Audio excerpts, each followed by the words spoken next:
Okay, here we go again. This is the third time I've tried to do this, and I literally just had my computer shut down, turned off. No reason. There's plenty of battery in it, so I got no idea what's happening. Okay, let's start again. So it's the Kazan Kremlin. It was built at the behest of Ivan the Terrible on the ruins of the former castle of the Kazan Kaz. It was declared a World Heritage Site in 2000. I think I've already read this. Yes, I have. I've read this. So we actually started to look at pictures. Okay, here is one of the towers, the gates, the Semboya Biker Tower. Then Transfiguration Tower. What is it? Is it like a transformer for the power? And this is definitely mud flooded, like on the other side you can see it more clearly.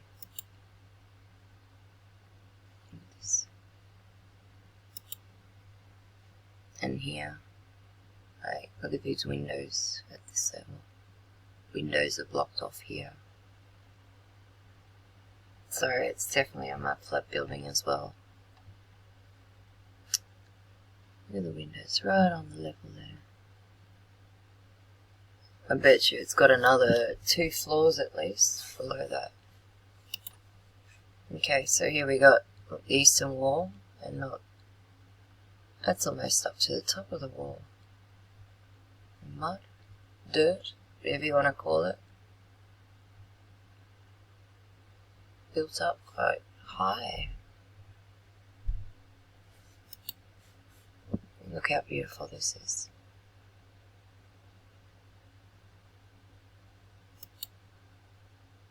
So here we got a skyline view of it.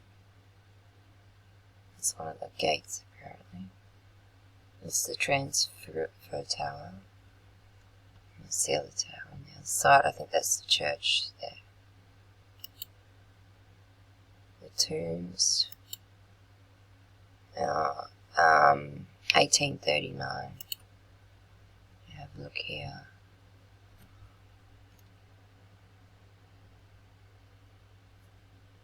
Let's see. Look at the build up here. And why is there, it looks like an aerial. One there and one there. This bloke's got a gun here just looking out going, oh my goodness, what's happened?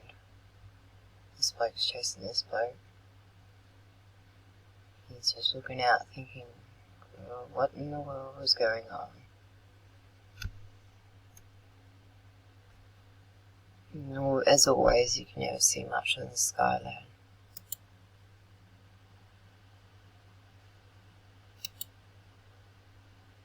Another good photo showing the mud flood.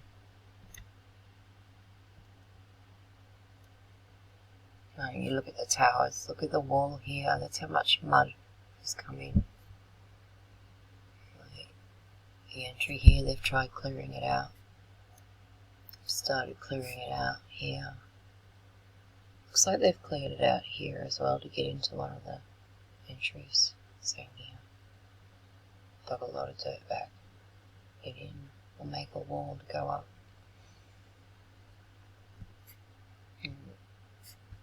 See all the Antiquitech there. And they always make the backgrounds blurry so you can't see them. Look at these towers over here, they're massive.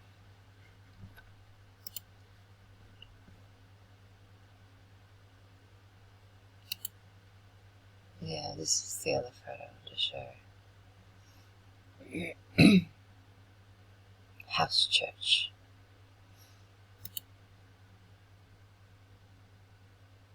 19th century, it's Transfiguration Monastery. All the Antiquitech there. Bells. Why is there 2 bell towers? Martin would know. All the Antiquitech there. What, that's Strange how it's like that, isn't it?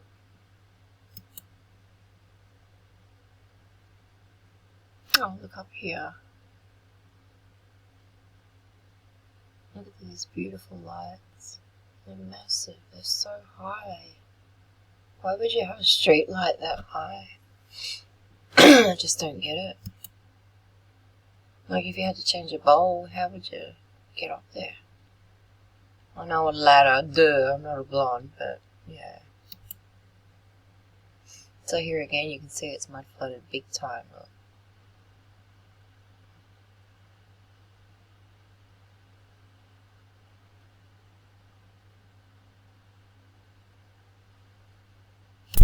Now this is the Kremlin that I was just showing you on Wikipedia. So we've got a tower here, tower, tower, tower. Looks like another domain entry. Tower, another tower, one there, one there, one there, one there. And of course, as I said before, when you've got these, what else do you always have? You have a sports field. And you always have water. Water seems to always be directly next to it. So it's a beautiful looking place. Look at that, it's beautiful.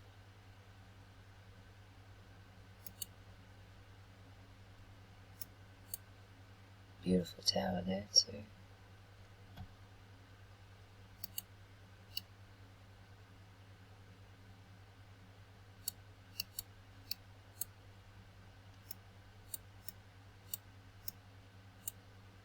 And the star there. It's right under our faces. Don't know what that means, sorry. Another monument, is it? Or a church?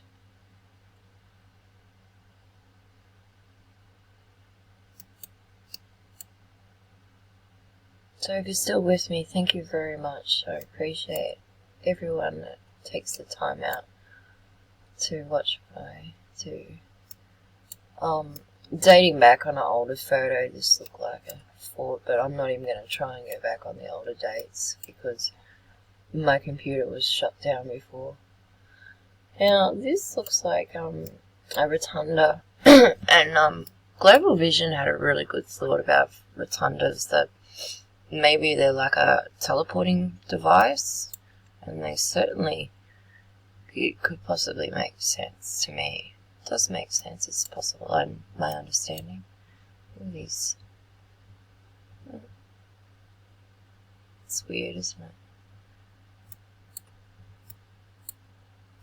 I'm not even going to try and take the dates back, because as I said last time I tried, it just keeps crashing. Okay. So I just wanted to show you this one. And as I said, there's always a sporting field or a stadium close by.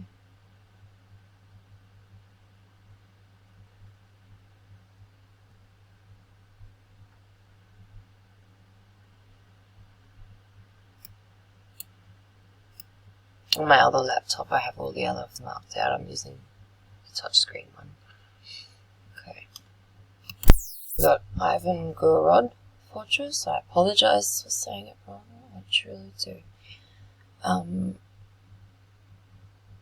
Is a medieval castle in Ivangorod, Leningrad Oblast, Russia. It's located on a Nara River alongside the Russian border with Estonia, across from the Estonian city of Nara. Ivangorod Fortress was established by Ivan III in 1492, intended to reaffirm Muscovy's right to access the Baltic Sea and to form a bulwark against the Teutonic Order. Being built opposite the powerful Teutonic Hermann Castle. So we got two forts across from each other, founded in 1256. The fortress eventually grew into the town of Ivangorod and the structures of the fort were gradually expanded and strengthened. The fortress was controlled by Sweden after the end of the Line War in 1583, changing hands numerous times during conflicts and border shifts over the following centuries until returning to permanent Russian rule after World War II by the Soviet Union. Today, Ivangard Fortress is a museum and a tourist attraction. The original castle was constructed one summer in the year of 1492. It was named after the Muscovite Grand Prince Ivan III. Its purpose was to fend off the Livonian Knights. The castle was strictly quadrilateral, measuring 1,600 metres square, or 70,000 square feet, with walls 14 metres tall. Ivangard was won back later in the year by Muscovite forces from the Lowlands under the command of Prince Ivan Gondar and Mikhail Kaplan. 3,000 troops arrived to retake the castle, rebuild it, and construct new barracks and stronger bastions. For almost 10 years, the land around the castle was in consistent warfare. The fortress and the land changed hands repeatedly. The castle was in redevelopment, reconstructed and fortified many times, becoming one of the strongest defences structures in the 16th century. The castle was developed until the 17th century, becoming a large, sprawling fortress with several lines of defence. The Treaty of Tunisia in 1595 returned the fort to the Russians. In 1612, the Swedes conquered the fort, which was bravely defended by Theodode and his sons. By the Treaty of Stublock, Ingrid was ceded to Gustav II Adolf, King of Sweden. Peter the Great captured the castle from the Swedish troops, bringing the fortress back into Russian control.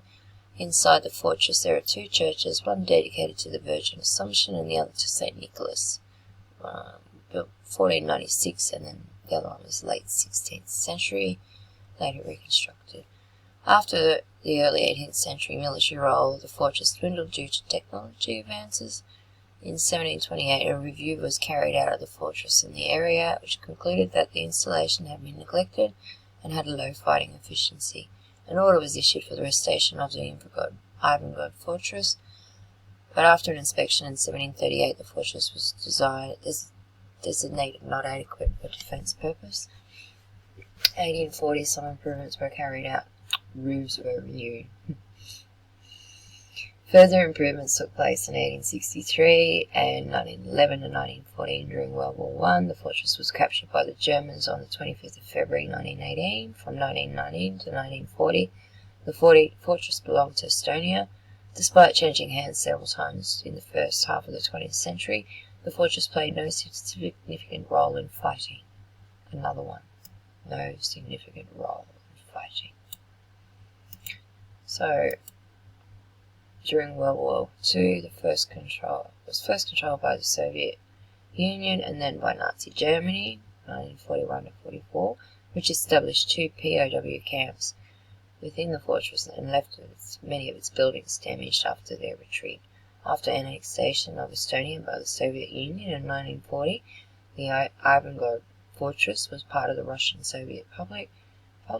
The town and the fortress remained with Russia after the collapse of the Soviet Union and the restoration of the independent state of Estonia in 1990. Currently, the fortress serves as a museum. Okay. So the churches, St. Nicholas and the Virgin dominate inside the fortress walls. Like, you can't tell that they were built like 60 years apart. They almost look the same. Taking a massive hit here.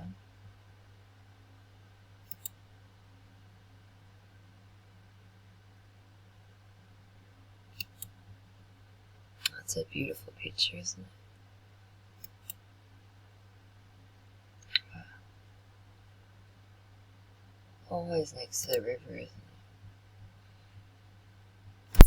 Okay, we've got the Ivangorod Fortress. So we can see it's here.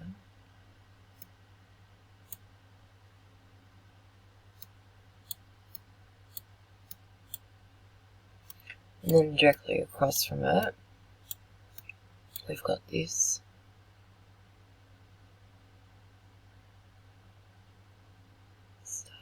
right there.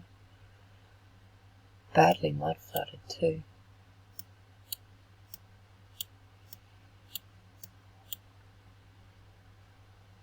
And then right next to that one, come over and you've got a massive star fort.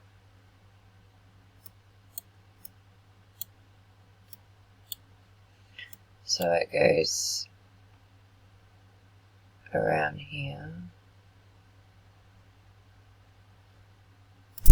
One of my subscribers asked me to try and, trace them out. I'm not that good at it. I just really worked out how to do it. But I just wanted to show you it here, what it looks like. And I will learn to use that feature better.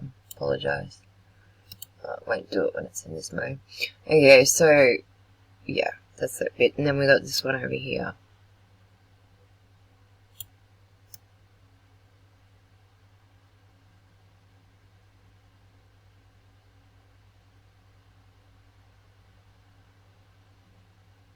That one there.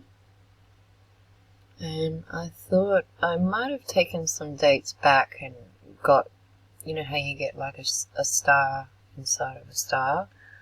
I think those were part of it. I took the dates back, but I'm not going to try and do that because every time I try and do that, the computer crashes. So,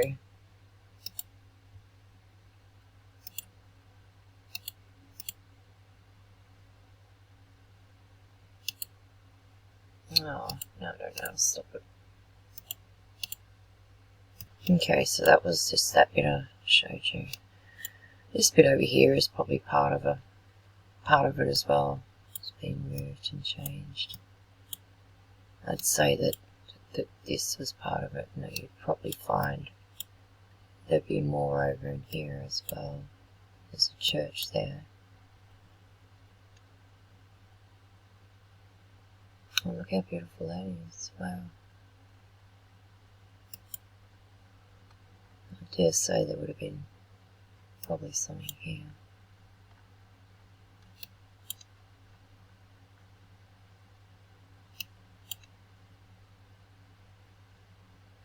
So they're using water as a defense again.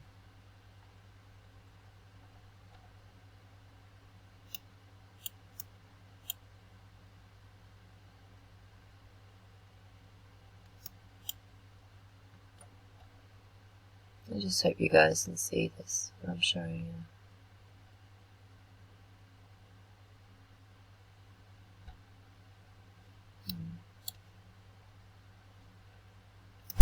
Not sure how to say this. Once again, we've got the Gudov Kremlin. It's located on the bank of the Gudov River, overlooking the Russian town of Gudov. It was established as an outpost of the Pskovsky Republic. It occupies a strategically important position, being close to Lake Pepias, separating Livonia and Rus. Located in an important road to Pskov, Gudov protected it from the north. Its first mention in the chronicles dates back to 1323. Initially, the fortress was a mixture of wooden and earthen fortifications. However, the level of protection was deemed insufficient against the rising threat of German incursion. Construction of a stone Kremlin, initially with wood elements, commenced in 1431. The walls were constructed of alternating layers of boulders and Devon sandstone, reaching 4 meters in thickness and 8 meters in height. The Kremlin had become a fully stone-built by the middle of the late 15th century.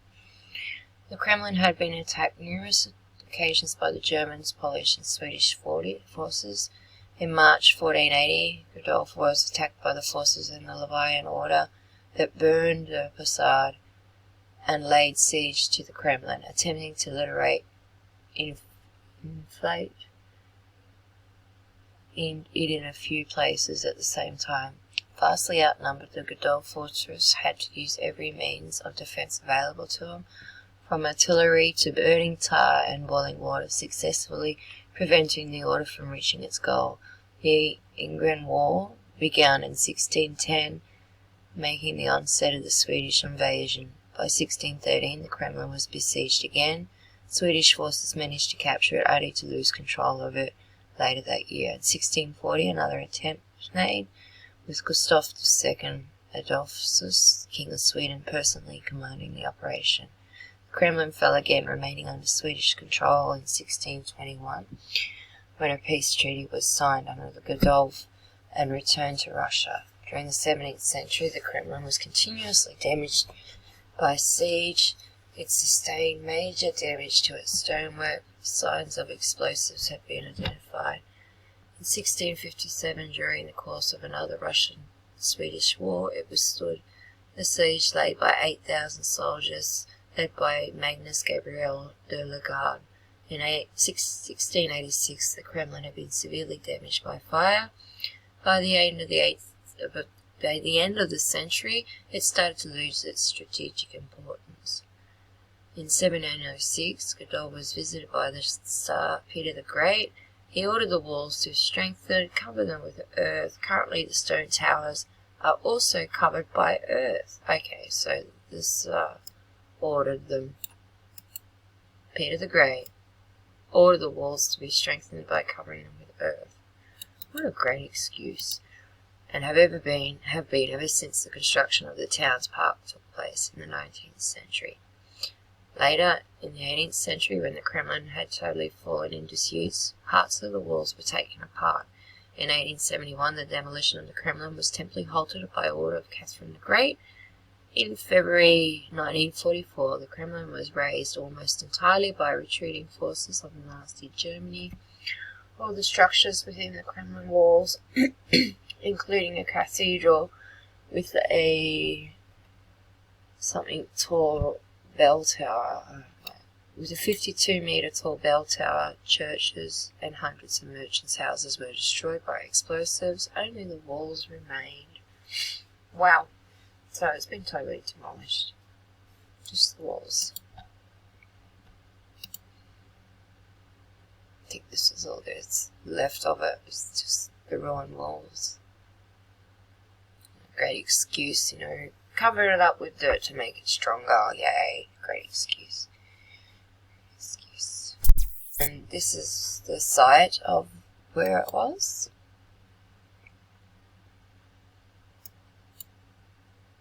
So there's not much left of it. It was totally destroyed in World War II. And using the river as a defense again.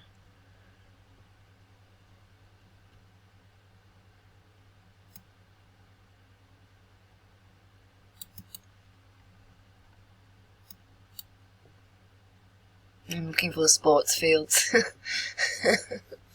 I always notice sports fields. None today on that one, I don't think. So this one I showed you before on Google Earth. This is Fort Alexandria, St. Petersburg, or Prague Fort. Is a naval fortress on the artificial island in the Gulf of Finland near St. Petersburg, and Kronstadt. That's the one I showed you before, the really big one in the ocean. From 1899 to 1970, the fort housed a research laboratory on plague and other bacterial diseases. Ah, okay. Wow. Since the formation of St. Petersburg in 1703, the waterways in the Gulf of Finland were of strategic importance for Russia. Peter first initiated the construction of the forts in the Gulf of Finland and directed the foundation of its first military installation on the island of Kolten, Fort Kronstadt, in 1704. Throughout the following 2 centuries, Russia continued to fortify the area. This guy, can't say it properly, Louis Bartholomew Carbonara I can't even say it, I apologize, drafted the initial blueprint for Fort Alexander. Earlier, he'd planned the 1827 reconstruction of another military installation in the Gulf of Finland, Fort Citadel, later Fort Peter I. Upon his death in 1836, this other guy, revised the plan for a new fort. The construction began in 1838 under the supervision of another Russian military engineer. The builders drove 5,535 piles, each 12 meters long, into the seabed to reinforce the ground. Then they covered the piles with layers of sand, a layer of concrete blocks, and a layer of granite slabs. The brickwork for the fort received granite facework. Emperor Nikolai officially commissioned the fort on 27th of July 1845. The fort was named in honor of his brother, Emperor Alexander I. Now, UAP was going on before about concrete and the age of concrete, and I'm starting to agree with him. What they say about it, it's just not making sense. Yeah. So, the fort's design is close to that of Fort Boyard in France. It is an oval-shaped building with its yard in its centre. The building measures 90 metres by 60 metres with 3 floors. The overall floor space is 5,000 square metres. In all, the fort was large enough to hold a garrison of up to 1,000 men. There are 103 cannon ports with an additional space on the roof of 34 guns. So we've got a few forts that are left out here.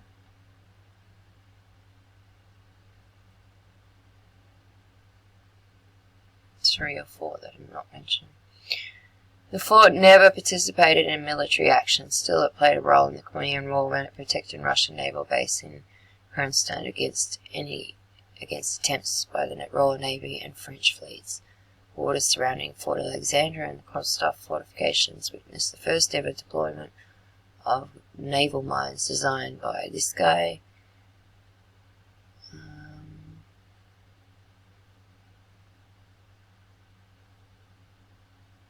So they had mines. I'll leave this information, links in the description.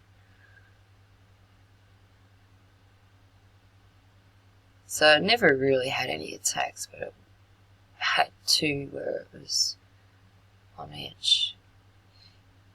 So it was a bacterial research facility. In the 1890s, in the wake of the discovery of the plague pathogen by Alexander Yasin in 1894, the Russian government formed a special commission to prevent on the prevention of plague disease to facilitate research in the specific area of bacteriology.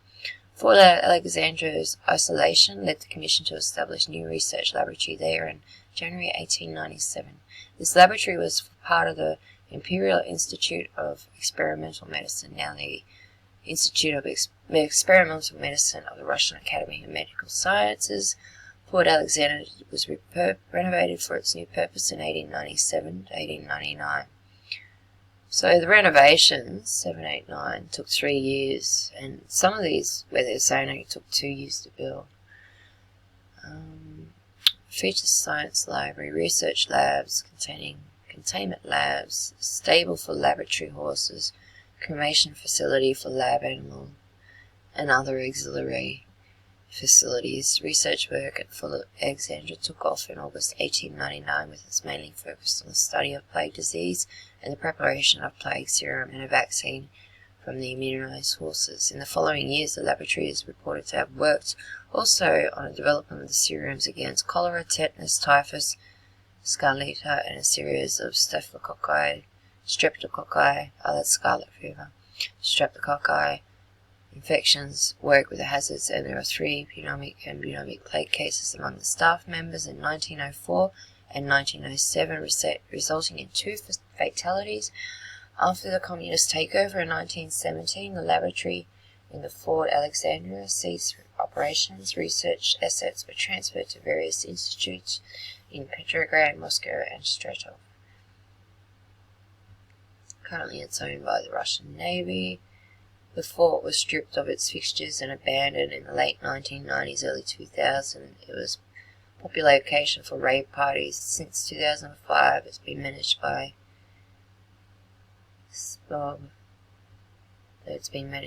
the Constantine Palace in Strelina. The access inside the fort premises is through only one gate of the fortress was secured since then.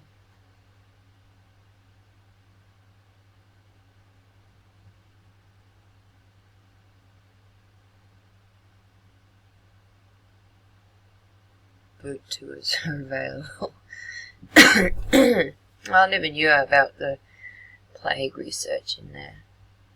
Just look how well this is built. And where did they get the iron? And they got all these wars going on and everything else. Where did they have the money, and where did they get it all from? I don't know. And how can they have built it without educated people? I mean, everyone's uneducated, remember? This is what the fort looks like.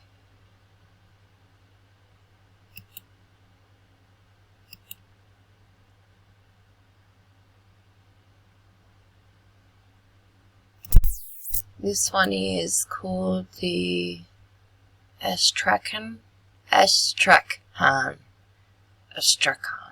Kremlin. I'm sorry, I can't speak any other language other than English. I apologize. It is a fortress located here in Russia. It's located on a hill on an island in the Volga Delta between Volga, the Kotium, and the Tercera.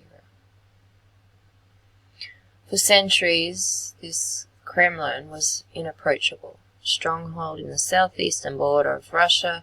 Series of historical events are related to the fortress, the Crimean Turkish hiking, and the Lower Volga in the 16th century. The troubles in Russia, the peasant uprising led by Stepan Razin in the 17th century. The transformation of the Tsar Peter the Great period, revolt of the archers in 1705 1706. Development of the Caspian Navy in the 18th century, and the reinforcement of the country's border, entry into part of the Russian territories of the Caucasus and Central Asia. 1552, Tsar Ivan conquered the Kazan Khanate. We just did that one before. 4 years later, the Russian troops took this one. Then the middle and lower Volga region was joined. Moscow Department acquired access to the Caspian Seas, and the new lands began to emerge and strengthen the Russian city. The first construction of the Kremlin began in 1587 to 1588. Wow, 1 year! Under the guidance of Sapor, he laid the first wooden fortress with powerful solid walls and towers. The place of construction was chosen on the hill known as Rabbit Fall, or I can't say that in Russian. It is definitely the best place to build a fortress because of the west and the north hill was surrounded by the river and the southeast by the lakes and the marshes. During the reign of Ivan the Terrible, Boris Godunov, the wooden fortress was rebuilt into a stone one for the development of Kremlin walls and towers. The state-owned official masters were headed from Moscow to here. Chiefs of creation and planning of stone fortress were Michael Ivanovich, and I can't say these names, I apologize. For the best results, executives used the old but very strong Tatar plinths, which were bought from the ruins of the cities of the Golden Horde towns. Stone citadel was built by the type of Moscow Kremlin.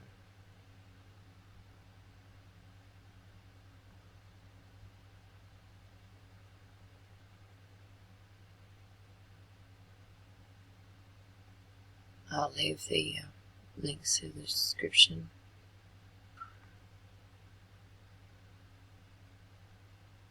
So it's got all its plans here.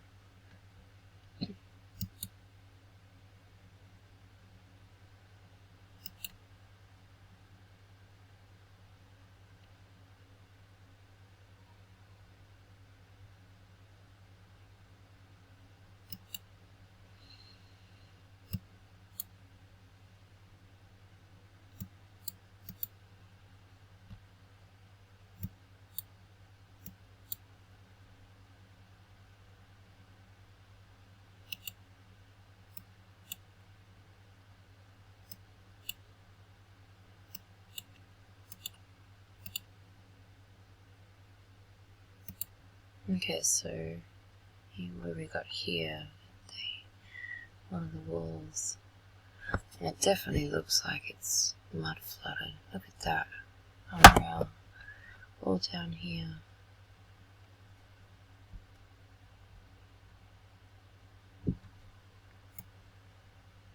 Oops, I've lost my picture again. Oops, I don't know where I've gone.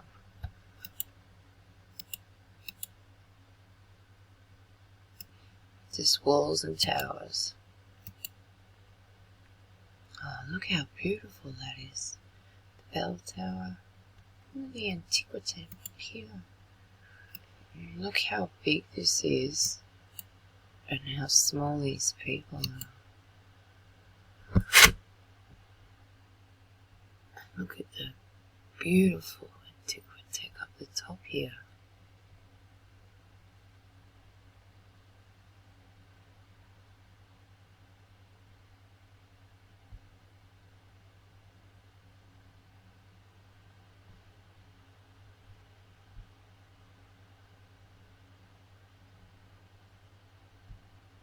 And looks like all the bells have been removed because the bells are healing your body. It puts out a frequency that heals. So powers but B don't want that. It's obviously mud flooded as well. They've built steps up. It doesn't look level. Beautiful building.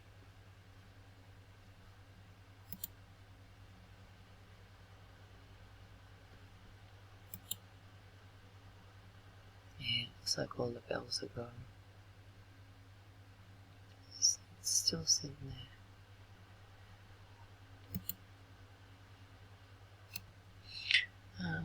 Alexandrov Kremlin. It's the Tsar's residence in the Alexandrovska village. Is an old Russian fortress which served as the actual capital of the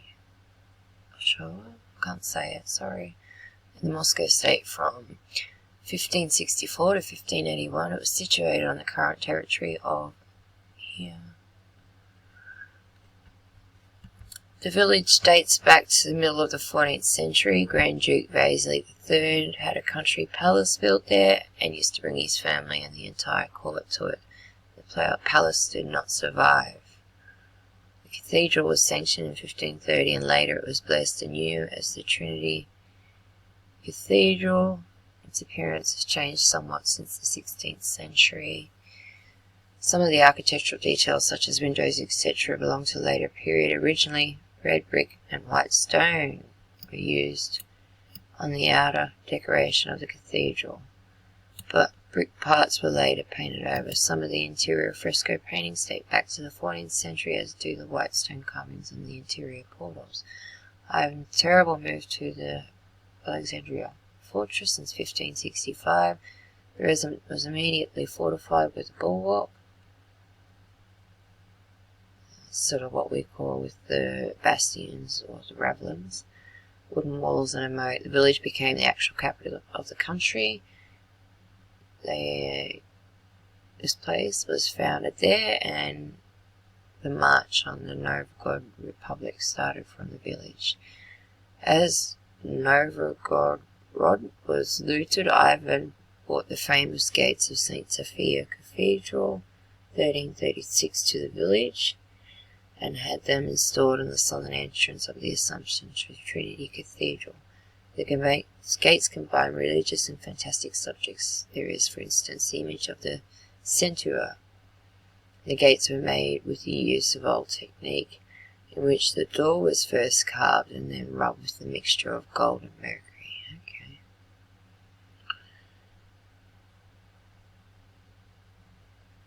The western entrance was established with the old 1344 to 1358 doors that Ivan had removed from the Transfiguration Church in Tver, and etched a picture of the Holy Trinity is still preserved on one of its doors.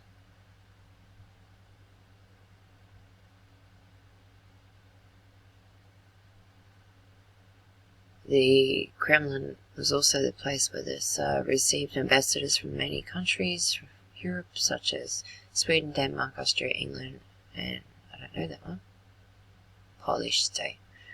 The Tsar left the fortress in 1581 and never returned again. Assumption Nunnery was opened on its territory in the second half of the 17th century, and of course because there was something that happened in the mid-17th century.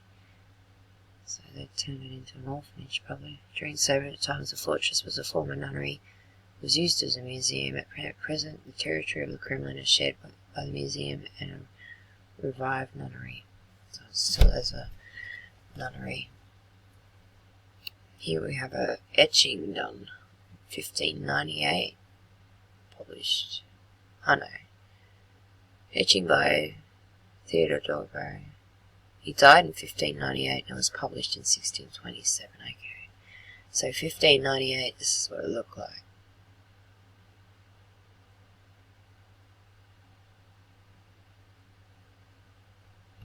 Beautiful towers there.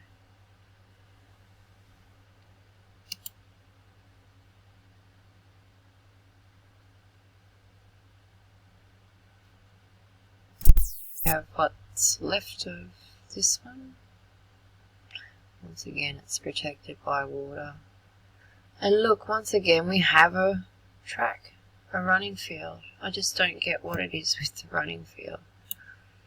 Why do they put the fields there running? See what I mean? Another one. So this is a beautiful place. Towers on each corner. Main gate there. I think there's another gate here. Big tower there as well. And you'll always get a nice pattern on the other side place in Russia and Italy. They have the same sort of designs.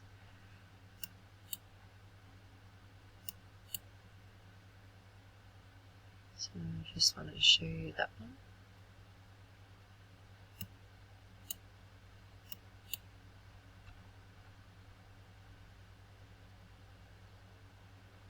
Oh yeah, I went back on the dates, but I'm not going to do it now. This did come up as an old fort in here. I'm not going to go back and fiddle with it.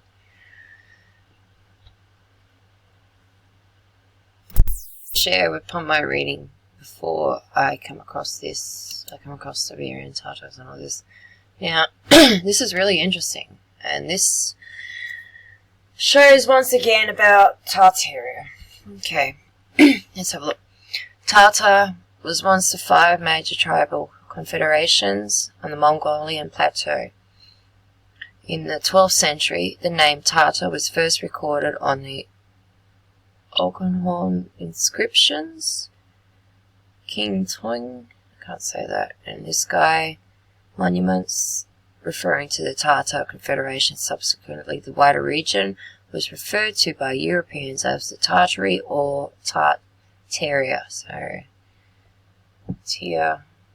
Tartaria, Tartary or Great Tartaria was a historical region in Asia located between the Caspian Sea, Ural Mountains, and the Pacific Ocean. Tartary was a blanket term used by Europeans for the areas of Central Asia, North Asia, East Asia, unknown to European geography. Okay. Tartary, same thing. Okay. The Tatars inhabited the northeastern of Gobi in the 5th century, and the Tatars become subjects of Khatanai Do. The Khaitian people were nomadic people in Northeast Asia who, from the 4th century, inhabited an area corresponding to parts of Mongolia, northeastern China, and the Russian Far East. Now, I'm wondering, are these the people that are now being put into the detention camps? I think they call them those Muslims and the Christians. I can't think of the name. But there's a group. There's a group there up on the border there on the other, like mainland China's here, but on the other side of China, on that border up in that region, they seem to be putting all those people into detention camps and never letting them out. So are those the relatives of these Tatars? Do they know the truth about what happened? Is that why they're locked up in a concentration camp? Okay, so after the fall of Leo, the Tatars experienced pressure from the Jurchen dynasty and were urged to fight against the other Mongol tribes. The Tatars lived on fertile pastures around Ulanur, is a large lake in the Inner Mongolian region, and Buyunar is a freshwater lake. Occupied trade route to China in the 12th century.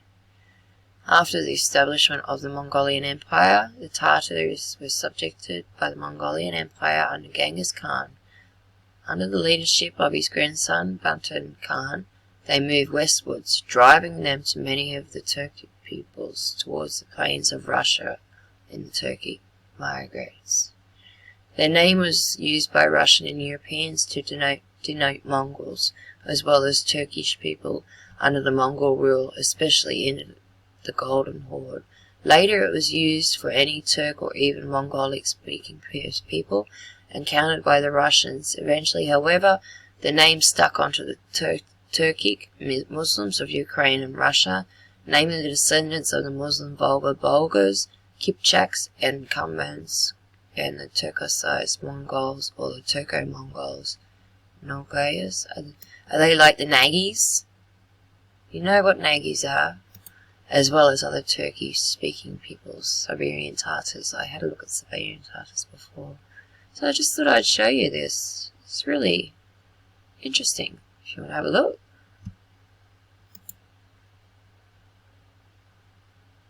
So it's saying around the 11th century, and that's around the time that we started to see major changes with the Crusades, and the Knights Templars were using tunnels and forts, star forts, to move from town to town without being noticed, and robbed and looted and pillaged and raped and took everything along the way.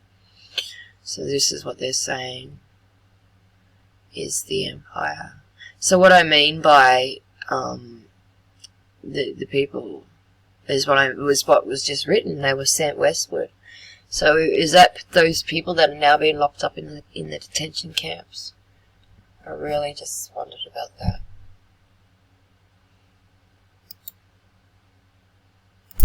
Do another video on this topic because it just keeps popping up on every page I go to click on. So this one here I was just reading is it says here the ones that the the Tatars in Russia didn't have anything. No. 14th century saw the spread of the Sunni Islam among the Tatars. Tatars become subjects of Russia after the siege of Kazan in 1552. Since Russia linked Tatars with the Mongol Golden Horde that ruled Russia in the 13th century, they became too negatively stereotyped to the Tatar people. Due to these negative stereotypes, some which persist in modern Russian society, recently some Tatar intellectuals have been trying to link the Tatar heritage with the historic Bulgar population in today's Tatarstan.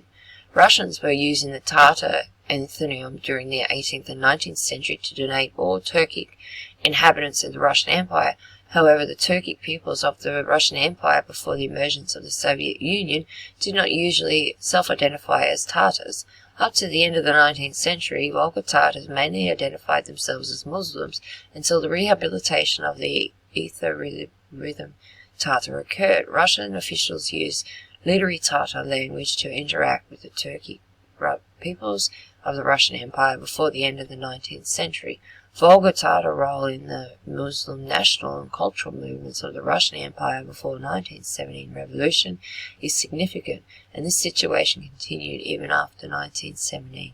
The Tatar authorities attempted in the 1990s to reverse the Russification of Tatarstan that took place during the Soviet period.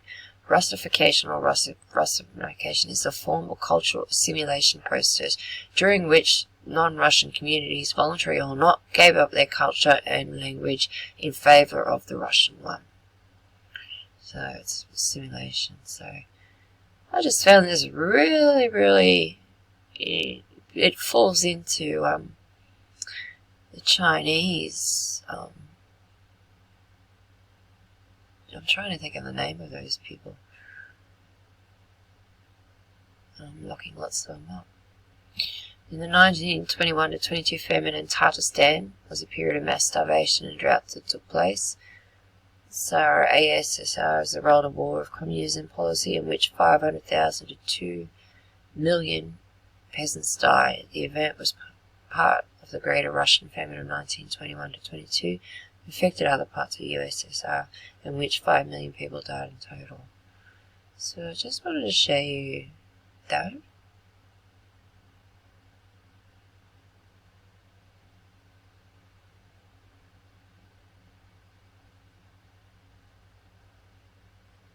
So they even lived in Australia in the 1920s, the re-immigration.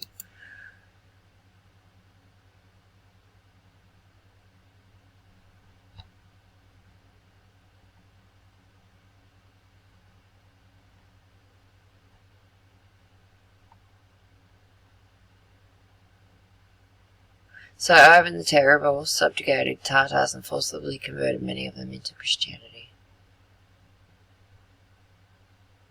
Warriors of the Golden Horde raid upon Moscow.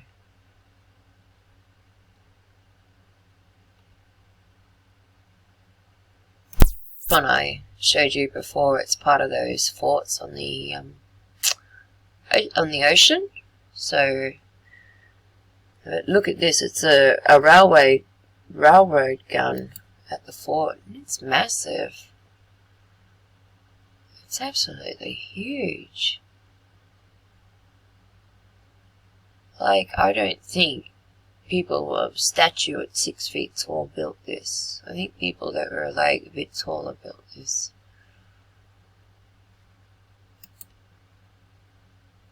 Entrance to the fort.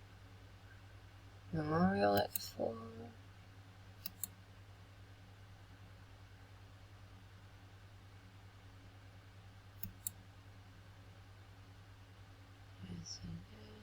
Look at where this other gun was. It was huge. Wow. It's massive. It's monstrous. Zabrowsk is a rural locality village in the Pokrovsky district. Russia contains one of the most ancient and impressive fortresses of Western Russia. The village lies 30 kilometers to the west of Pskov, just to the east of the Russian-Estonia border. According to the Russian Primary Chronicle, the town was the seat of Rurik's brother Truva from 862 to 864, although his burial mound is still shown to occasional tourists. Archaeological excavations of long burrows abounding the vicinity did not reveal the presence of Paragonane. It's given to the Greek, Rus people, and other Vikings who between. Okay. Including the next mention of a town in the Slavic Chronicles date back to 1233. It was one of the smaller but nonetheless strategically important fortresses that protected the northwest Russian borders from invasion.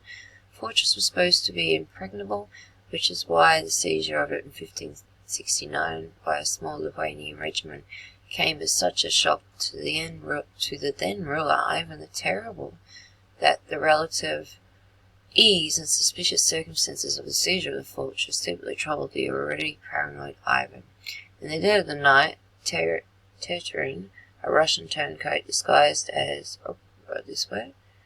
ordered the gates to be opened of the town to be opened in the name of this, thus allowing the enemy regiment to enter overtake the fortress. Although Ivan managed to retake the city with little difficulty, the treachery and the conspiracy involved the organized original seizure led him to order the executions of the assistant crown secretaries of Innsbruck, as well as secretaries of the surrounding fortress, with rumours of dissatisfaction growing among the content. Throughout the country on the rise, Ivan feared that the other cities would soon follow the treasonous example of Zuruk.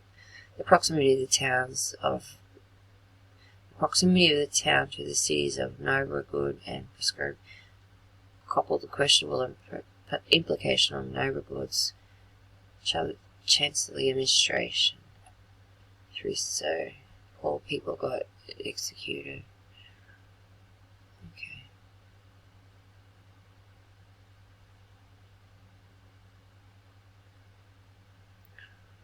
So the fortress came about in the 7th, early 8th century. Seen it grow twice on its size in the 10th and 11th century. It was predecessor of the Zibit fortress, protected by an oak wood wall, which would later upgrade to stone 3 meters in height by 3 meters in width. In the 12th century, to accommodate larger capacity, the fort was moved to its present location on the summit. In the year 1303, the Lugova Tower was built from stone on the outer edge, standing 13 meters in height, 9.5 meters in diameter. When the first fortress of the current site was built, most of the ancient extant structure of the Tower of Lukavina, originally Onion Tower, at the time it was the only stone building of Westoprskov, and enjoyed a wooden wall. The walls surrounding the fortress were modified from wood to stone in 1330, after 7 other stone towers and a new stone wall were completed. Lukavina became a watchtower and an armory. The Nativity Church within the fortress was built in the 16th century. The walls were yet again thickened in the 15th and 16th century. The towers were now completed with cannons. The sides that were almost prone to attack against the designated thicker than the others at 5 meters in width, with the rest range from 2.5 to 3.7 meters. The towers were built with a maximum of 60 meters apart for reinforcement. There were 2 entrances into the fortress, both constructed with a barbarian The Novsky Gate, which is larger than the 2, has an inner gate with a tower and a portcullis, and is 90 meters long and 5 meters wide. This entrance, the Talavisk entrance, is 36 meters long and 4 meters wide. The fortress southeast side was equipped with an underground stone hallway that provided access to a spring well. And the fortress lost its borderline status and was abandoned.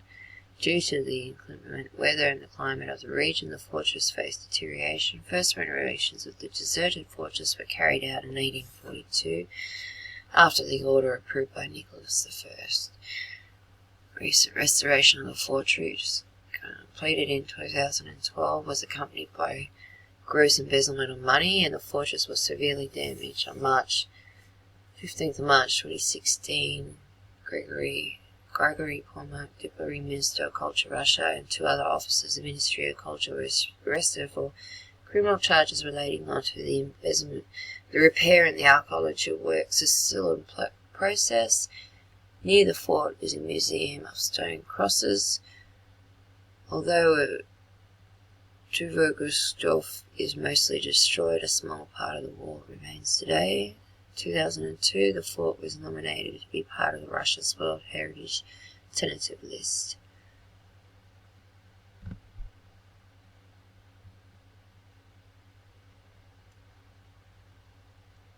So these are the walls, and that might be one of the gates. Tower looks like it's been blown off in half, like it's been cut in half.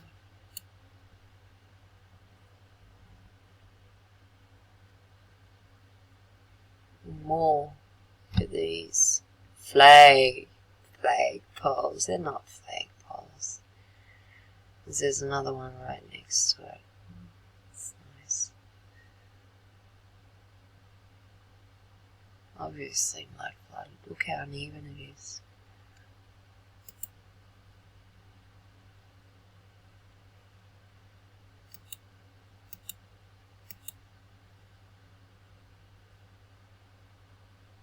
Lovely view.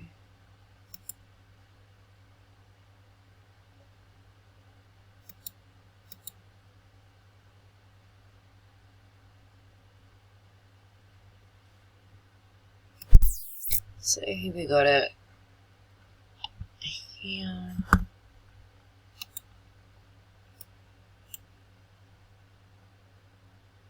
It's all the remains of the walls and the towers.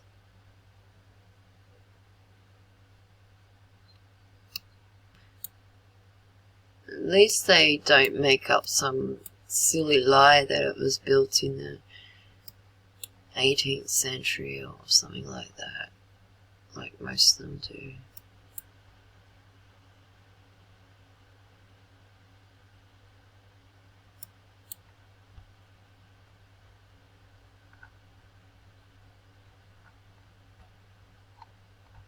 And as always, there's always a fort close by. This is, I think, the one I was just talking about, Pskov.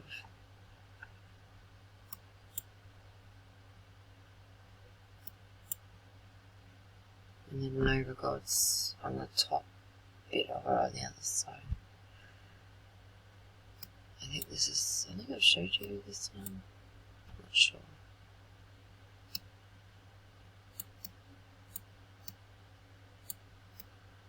So here we got it here.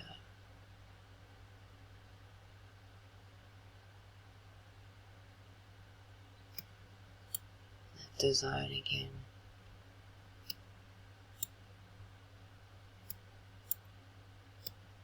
Yeah, no, I haven't shown this one. Beautiful church there.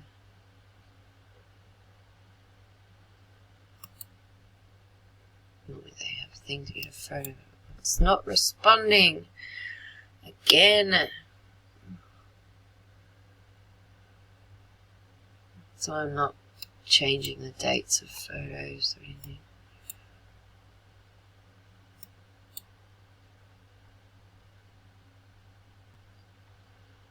So they use the river as a part of protection. So yeah, it's close by. And then you got the Godov, the one we just did before that. So there's always one that's close by. And the other one is up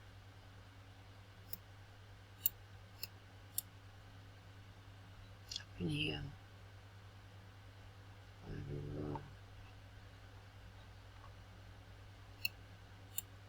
And I haven't done everywhere. This is just a few that I've done.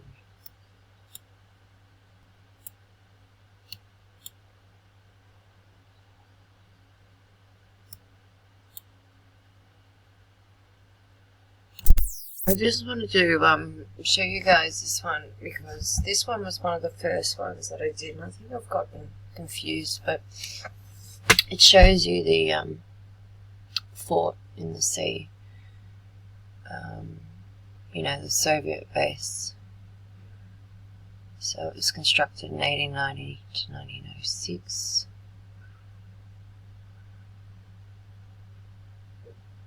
So yeah, similar to the other one I read before.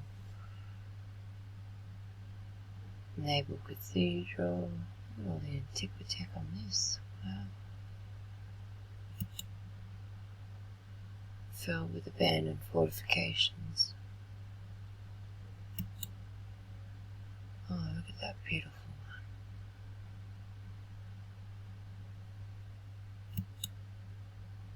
The old water tower. Look at the beauty in all these buildings. Absolutely beautiful.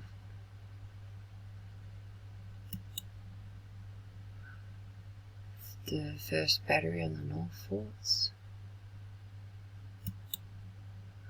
Ruins of the Northern Forts. Ruins of the riding arena. Beautiful building. It's been really damaged.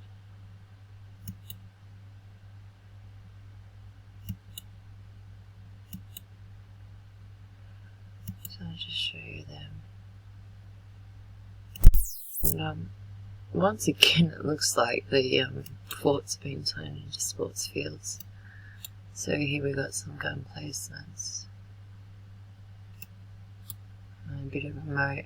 I think there would have been a whole moat that went around it and they filled it in and made a road.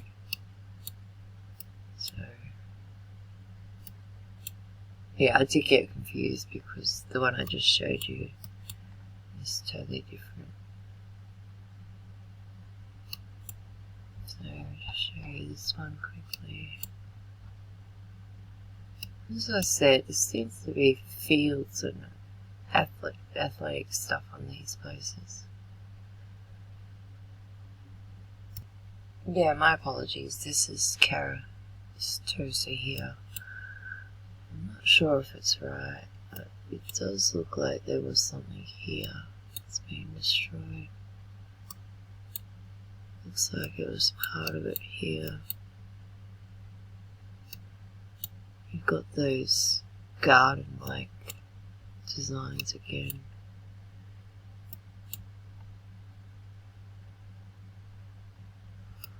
So yeah, I did get confused, I apologize. Russian fortresses are a system of fortifications built along the Russian Empire in Eastern Europe. In the early 19th century, the fortifications were constructed in 3 chains at strategic locations along the Russian western border, primarily to combat the threat of Prussia, later Germany, and Austria-Hungary. To establish the Russian rule in the new western territories, by the late 19th century, the fortifications were obsolete and the system became defunct by the collapse of the Russian Empire in 1917. All these dates that they become defunct at the end of the late 19th century, is that because electricity came in and they were no longer needed? It just seems to be as soon as electricity became to the public, these things weren't needed. During the 1830-31, the Russian Empire under the rule of Tsar Nicholas I crushed the November uprising, a Polish revolt against Russian authority over the Kingdom of Poland, at the time Russia's westmost territory that shared borders with the most powerful European empires such as Austria, Hungary and Prussia. The Kingdom of Poland, which then, until then, maintained a large degree of autonomy, and had its constitution abolished, and was placed under the direct rule of Russia to maintain secure control over the lands and suppress any future revolts that might occur here. Nicholas I, assigned his prominent military engineers to design a reliable system of fortifications in this part of Europe. This enclosed project included constructions of new fortifications, reconstructions of the old fortress within 10 to 15 years. The first line of defence construction development. The first line, called the Defence Line of Kingdom of Poland, crossed Poland north-south and consisting of the Molden fortresses. I've done a video on that. And the Warsaw Citadel, we've done one of that. And the fortress in Ivangorod, presently Delvin, done that. Just before, the second line along the Bug River increased the Brest-Litovsk fortress. Beautiful. The third line was running north-south over 1,000 kilometers east to the first one across the present-day Latvia, Belarus, and Ukraine. It consisted of a Dagenburg fortress, Dagenburg Hiles fortress, also known as a Dingbird fortress, in the early 19th century fortress in Lubata. It is the only early 19th century military fortification of this kind in northern Europe, and has been preserved without significant alterations. The construction of the fortress is very different, isn't it? The Papyrus fortress in Belarus, and the Kiev fortress. I'm not sure if, yes, I've got that there.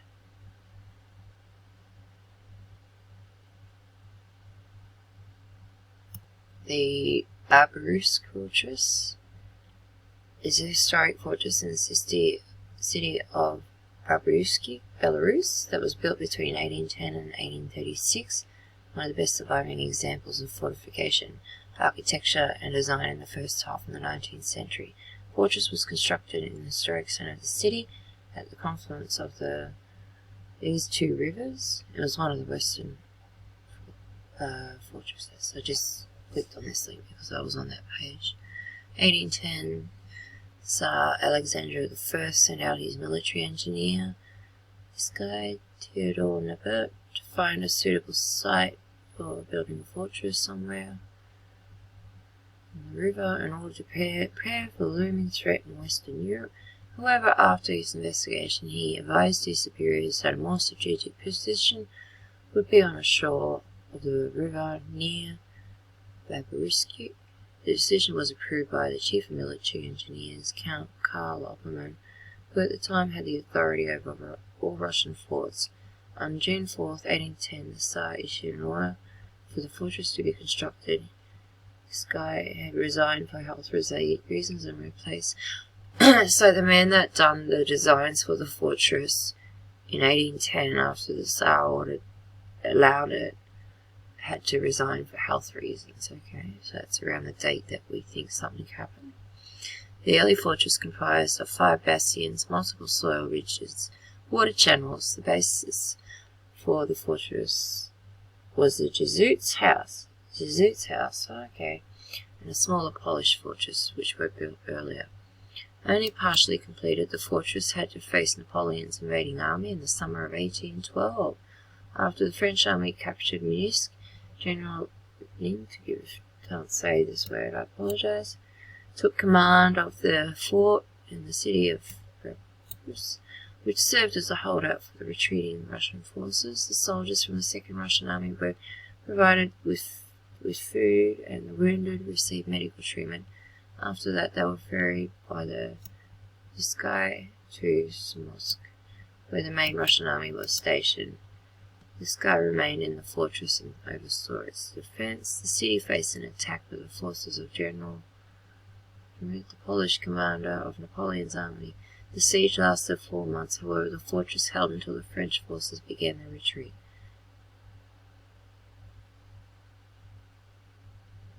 Following the Napoleon Wars in 1820, the fortress was rapidly expanded by additional 18 more bastions and towers. The fort Friedrich Wilhelm was designed according to the plans of architect A. Steuben in 1822. Tsar Alexander I himself and his brother arrived in Baburisky on September 4, 1825, at the completion of this building phase. By 1900s, the fortress lost its military significance and was converted into a jail. It was captured by the Polish Corps in February 1980 and used by the Polish forces during the Polish-Bolshevik War in 1919 and 1920. About 1,000 deaths. During World War II, it was used as a concentration camp by the German occupied forces, about 80,000 deaths. And the fortress was registered as a national architectural monument of Belarus. However, the ruins of the fortress were removed in 2008 when the Barusk Ice Palace was erected. So they knocked it down by the sound of it. That's what it looked like. Turned into a jail. Beautiful building. Look at that.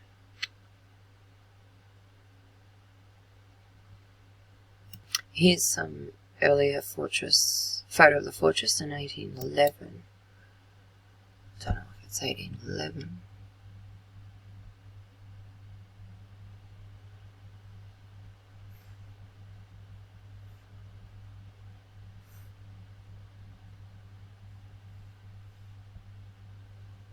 I'm trying to zoom in to see if we can see mud or anything like that.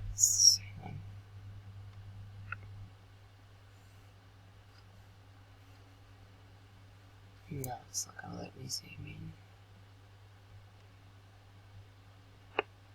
Well, the trees seem to have their leaves on it, so perhaps it didn't happen in 1811. Here I am, find this next fort.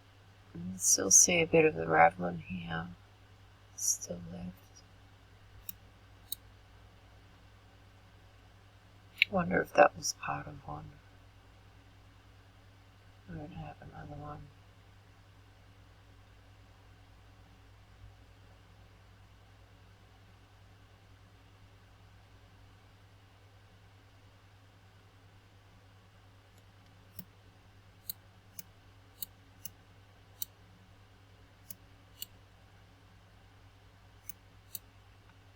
This is it here, through here, down in here.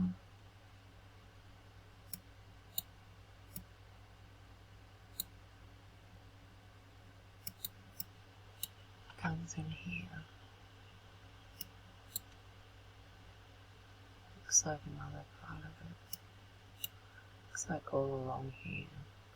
Must have been a moat or something.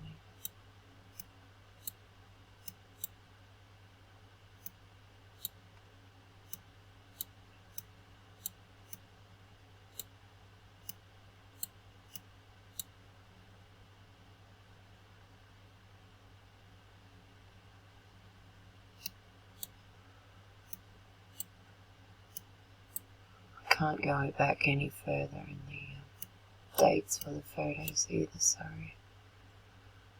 Here is some more things. Another one there.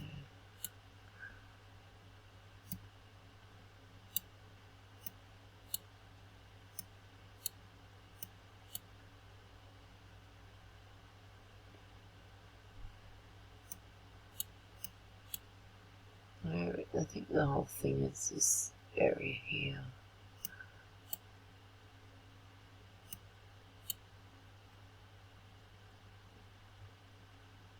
I think it might have been a bit bigger in its day. Got that shape here too. It's weird. And of course you got this little place here. Would have been some high up member of the army's place of staying. So he's safe.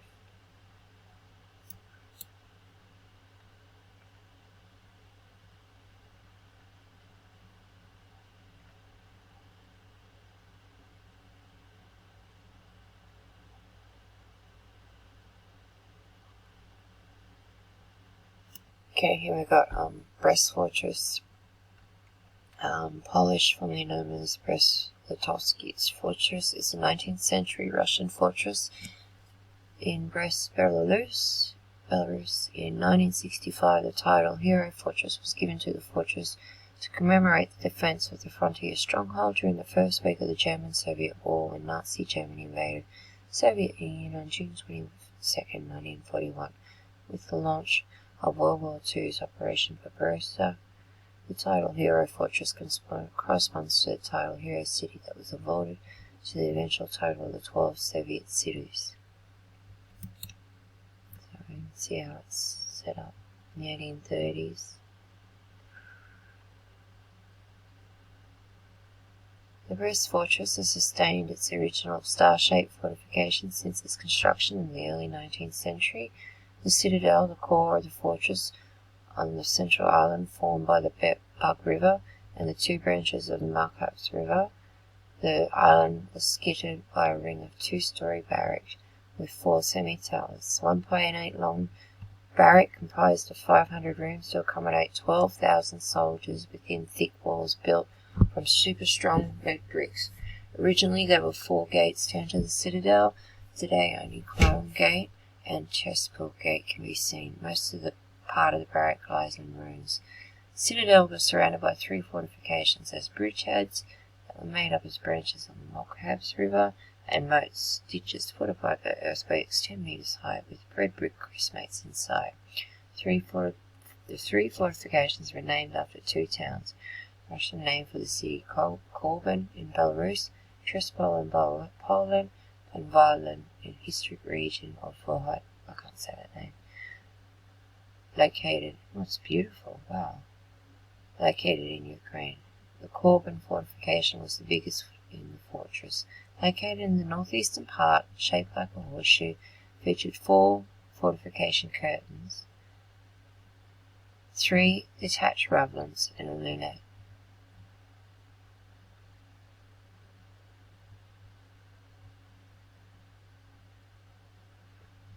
Most of the part east fort and the west fort. The Trespol fortification was the western bridgehead, featuring 4 detached lunettes. The Violin fortification was the southeastern bridge hull, featuring 2 fortification curtains and 2 detached ravelins. Construction of the Imperial Russian fortress started in 1833, based on a draft from the military Russian engineer Karl Opperman in the place of old Ducal Lithuanian Brest Castle. After the fall of the forts in Konovo and Novoshkovich, the Russians abandoned Brest Fortress. This is in World War I. Carrying away most of its munitions that were stockpiled there, the Germans entered the fort on 26th of August 1915. In 1918, the fort was the location of the signing of the Treaty of Brest-Litovsk, which made peace between Russia and the Central Powers. At 4:15 on June 22, 1941, German Wehrmacht attacked the Brest fortress with no warning. The attack started with an artillery barrage, including 600mm mortars. The 2nd Battery of Heavy Artillery Battalion 833 NR3 Thor and NRV Odin. The defences were taken by surprise and initially failed to form a solid fort. By 9 o'clock that day, the fortress was completely surrounded. The ensuing Battle of Brest Fortress lasted 7 days, during which lives lost about 2,000 soldiers and officers defending the castle, and attackers losing nearly 430 soldiers and officers. The last defended object in the fortress was taken by June 29. About 6,000 soldiers and commanders were captured. According to Soviet sources, the battle lasted until 20th of July. With no one surrendering to the Germans, this narrative became a testament to the resilience of courage of the Red Army and Soviet people. A few Soviet soldiers did indeed hold out inside pockets of the fortress until as late as 23rd of July. During a journey to different parts on the Eastern Front, Hitler and Mussolini visited the fortress on 26th of August 1941. Strong security measures were in place. Well, we know Mussolini was one of the ones that sat and played in the 3 World Wars. It's a World Heritage Site.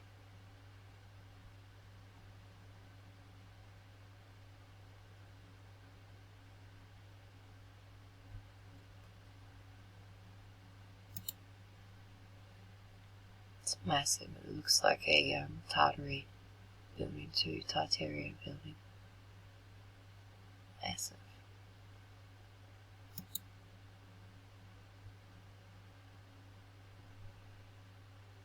Fortress in 1830.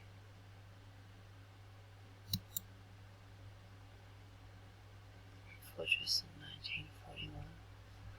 How much it changed? 2, 3, 4.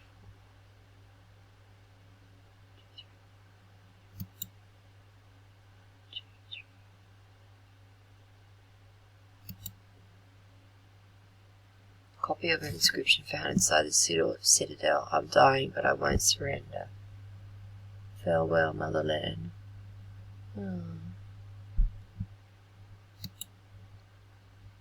Courage Monument.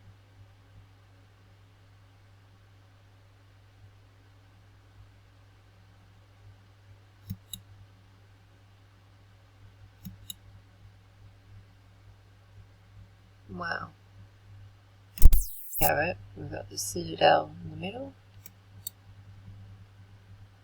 We got all the ravelins on the outside. You can just see here the ravelins. This one's clear because of the moat.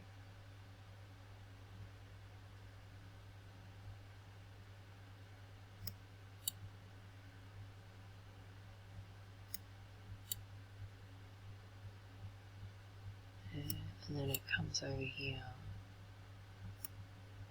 down, around, comes down, comes out fairly out this way, that.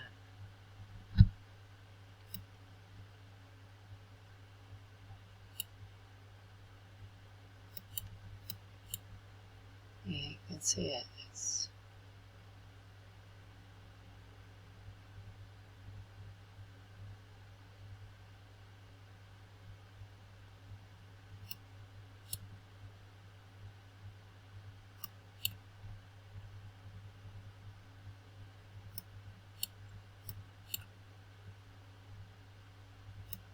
absolutely stunning that, you know, as I said before, they could do this without education and knowing trigonometry and everything else. I just don't believe it.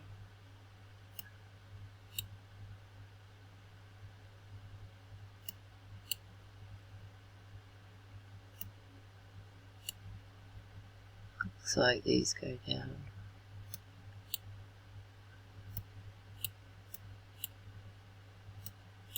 There's that field again.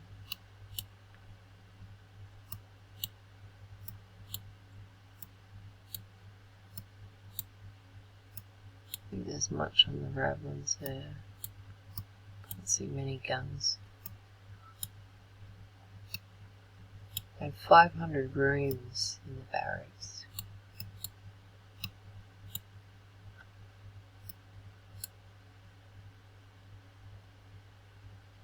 I think there was a moat here. Let's just try it up. Because it looks like you drive through there.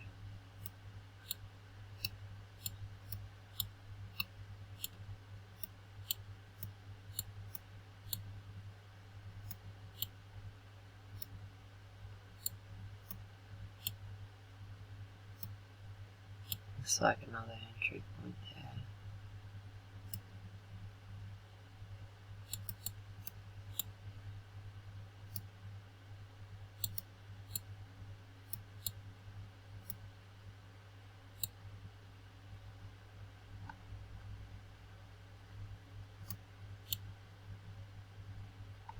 I just want to say, I just looked at the timer, and if you're still with me, thank you very much. I appreciate it. I'm glad you're here learning with me, and I hope you're enjoying it. I'm certainly enjoying it. So, this is it here. This one is Kiev Fortress,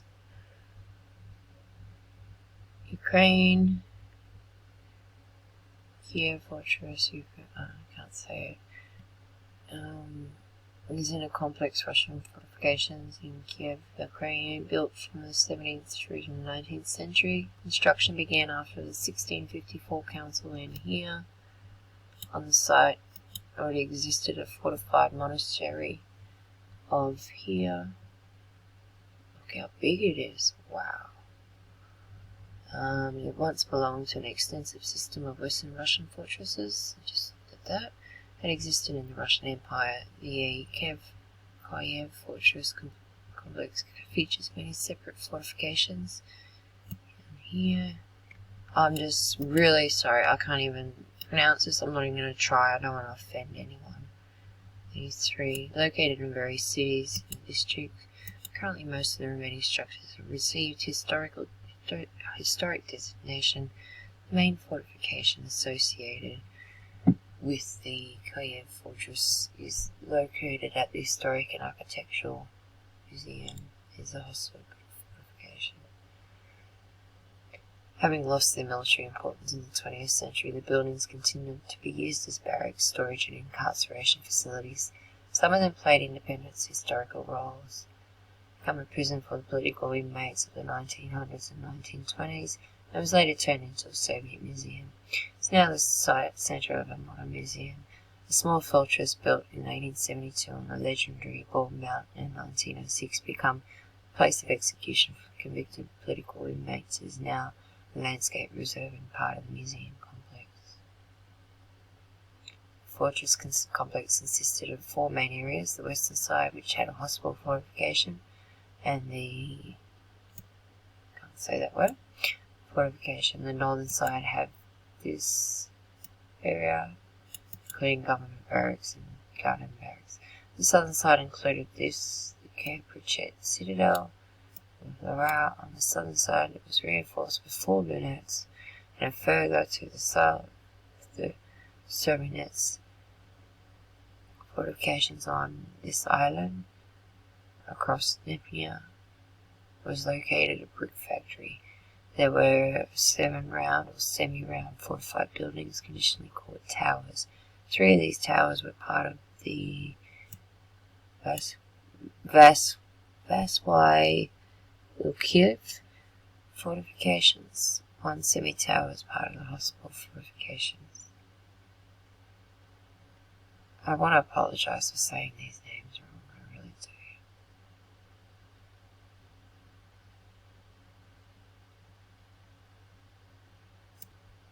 So this is part of the fortress. It's massive. Oh, here we got the flag poles. I don't believe. And there's two of them. They look like antennas. They're both the same. It's Antiquitech. It has to be. And I think they might have been a mud flood, and there'd be another level under here, because that's right on street level. Right along here. It just doesn't look right. It doesn't look proper. So I think there'd probably be another level, given that here you see the difference. There.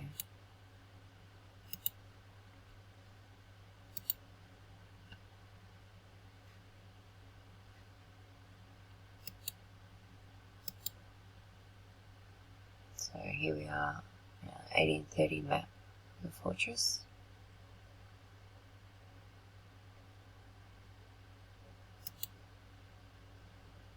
Our artillery guns at the hospital fortifications.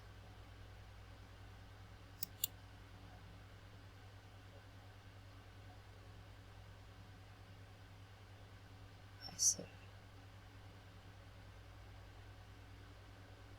must be a moat there.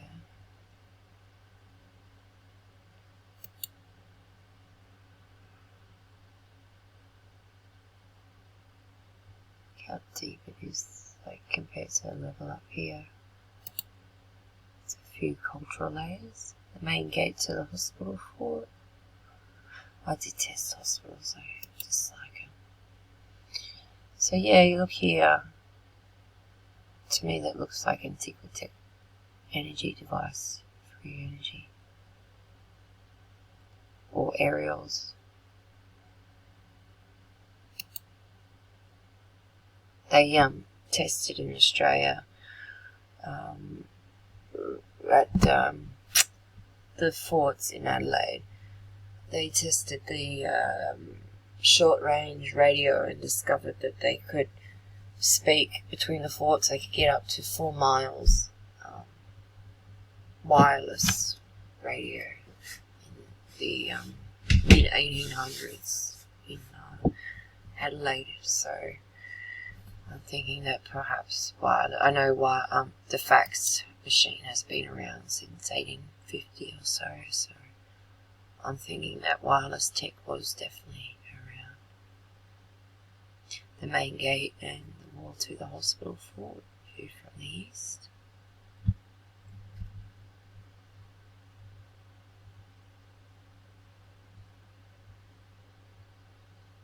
That's the main gate. It looks like it's been dug out because this bit is part of it, and that goes up to almost the roof of it.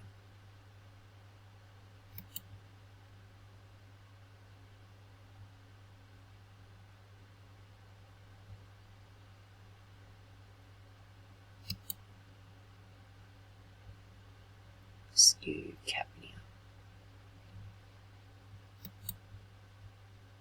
Tower number 1.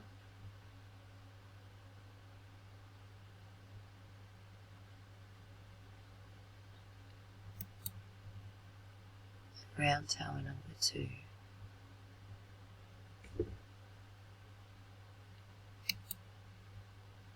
Round tower number 3. You got the Tartary colour there, the red and the white.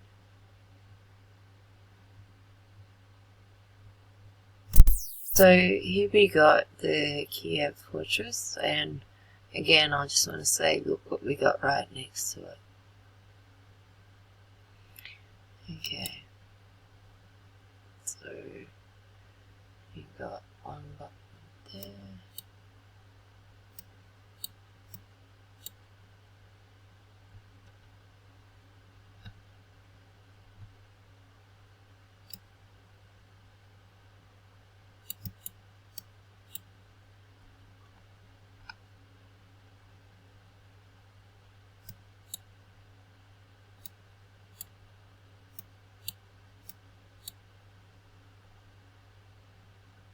big park.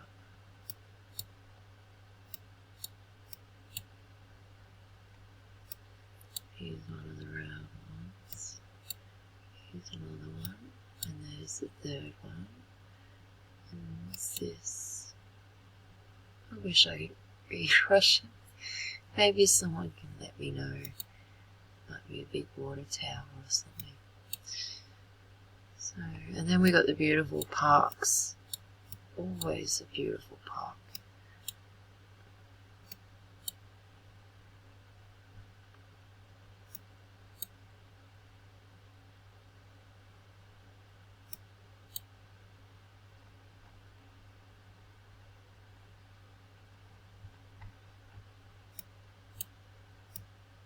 So 1, 2. So I think that was it. It's up here. Yeah, here's a 3.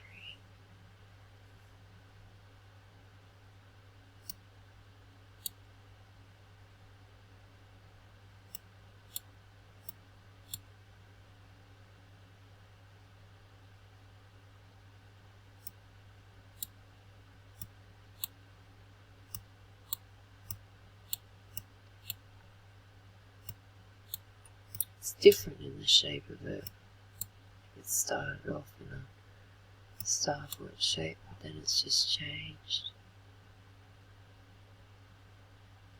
This is different, just the way, even these buildings.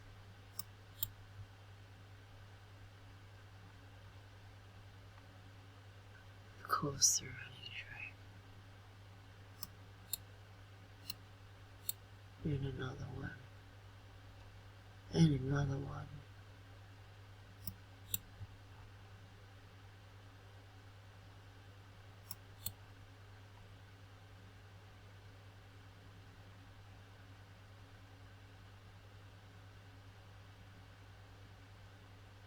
People just see something there.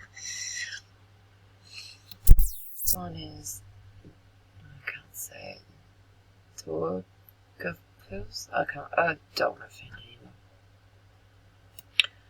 It's an early 19th century fortress in Latvia. It's the only early 19th century military fortress of its kind in northern Europe that has been preserved without significant alterations.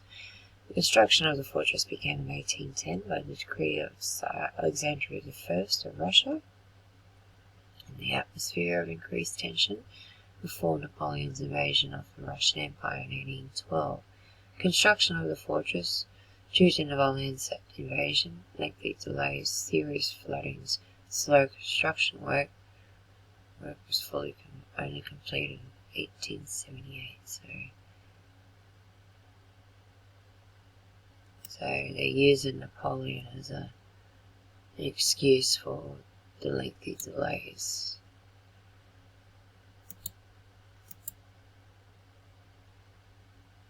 10,000 workers built the fortress in 2 shifts. 1812, the fortress was attacked by a detachment of the French army of 24,000 men. So in 1812, 24,000 men. The fortress, still under construction, was defended by 3,300 men with 200 cannons.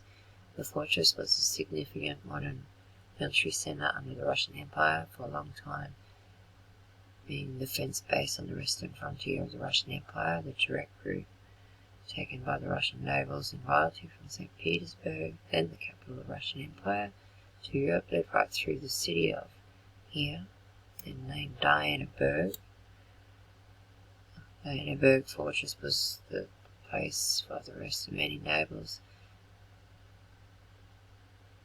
So it was the place of rest for many nobles, including Tsar Alexander I Nicholas, the first Alexander II, Alexander III, and Russia's last Tsar Nicholas II. Latvian independence was officially recognized by Soviet Russia in 1920, and between 1920 and 1940, the fortress became home to the Latvian army. During World War II, the camp for Soviet prisoners of war, Stalag D40, was set up by German army. The fortress Baku Desert Church, constructed from 1737 to 1746, was destroyed during the war. So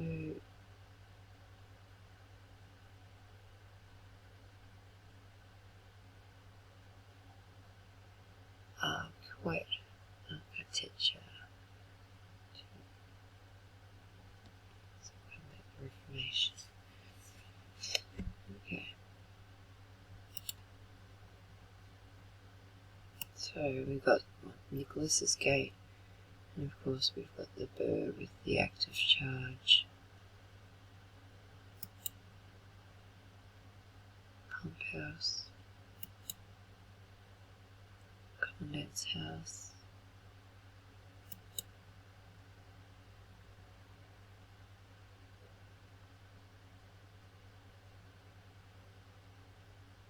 Why would you build it like that? It's weird. Officer's house.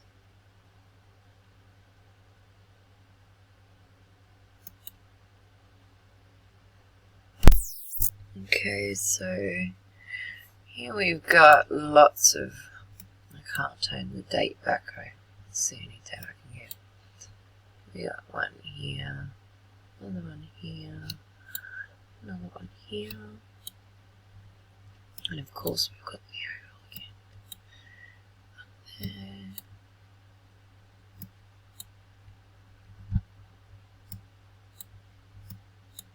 So this was a big star fort.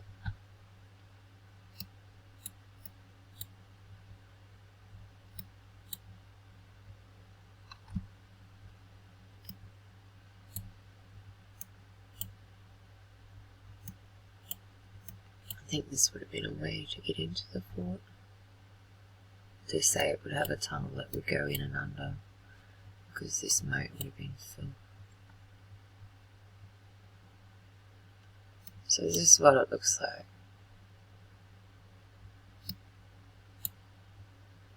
So it's pretty big.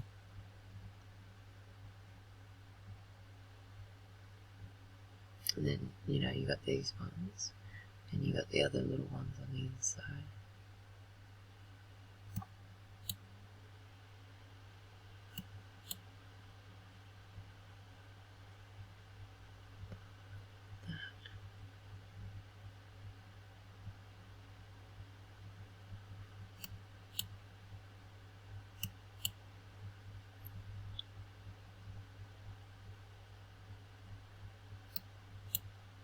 And on the other side, there's always something close by.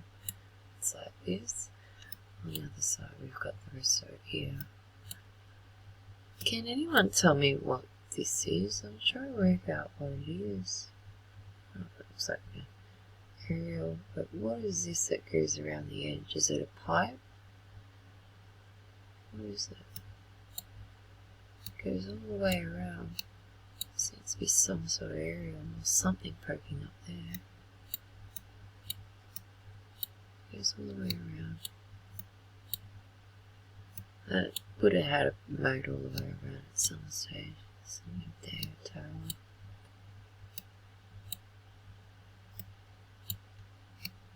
At least it's had a new roof put on it. See the older roof here.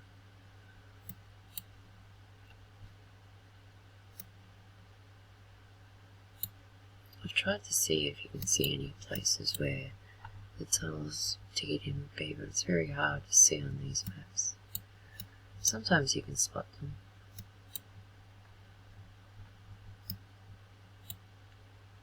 So yeah, this is a big one. It's quite big. So that looks like it, and then that looks like it's part of the star as well. That's what it looks like. They're storing shipping containers on there.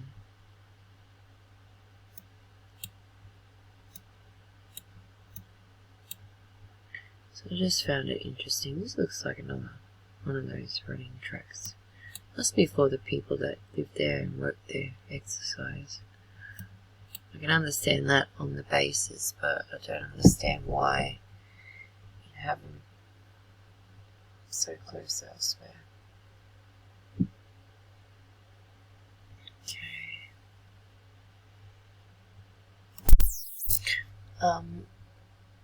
Trains Sund Fortress is a naval fort in Vyborg Bay in the town of Rostock, Leningrad Oblast, Russia. It was established by Peter the Great in 1710 to the town of Vyborg, which was captured by Sweden during the Great Northern War. The fort is located about 12 kilometers south of Vyborg on the islands of Volkovsky and Malay Volkovsky. Transguard Fortress received its present form after the Crimean War in the 1860s. The structures dating back to the early 18th century are no longer visible. In the early 1900s, the fort was intended to be part of Peter the Great naval fortress, but it was disarmed by the World War I. During the 1918 Finnish Civil War, the Sund Fortress was occupied by the local Women's Red Guard.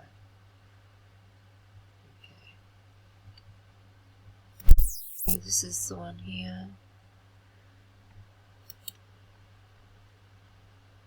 It's all under dirt. I look at it. Let's see a bit of something there.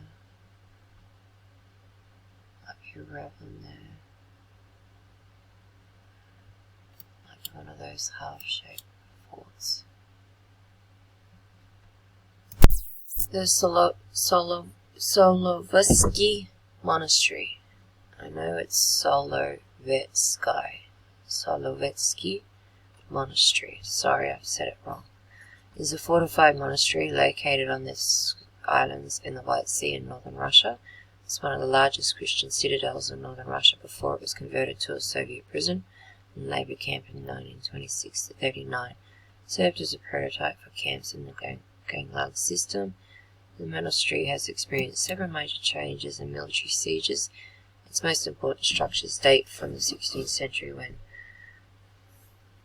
this guy, it was Philip Kish, can't say it, and this guy.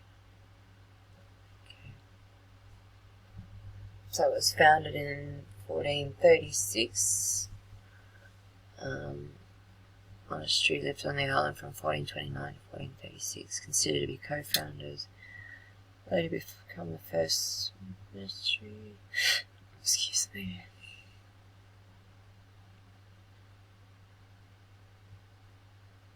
So in the 15th, 16th century, expanded its commercial activities, becoming an economic and political centre. Included salt and 54 salt works, trapping, fishing, microworks, ironworks, pearlworks, among others.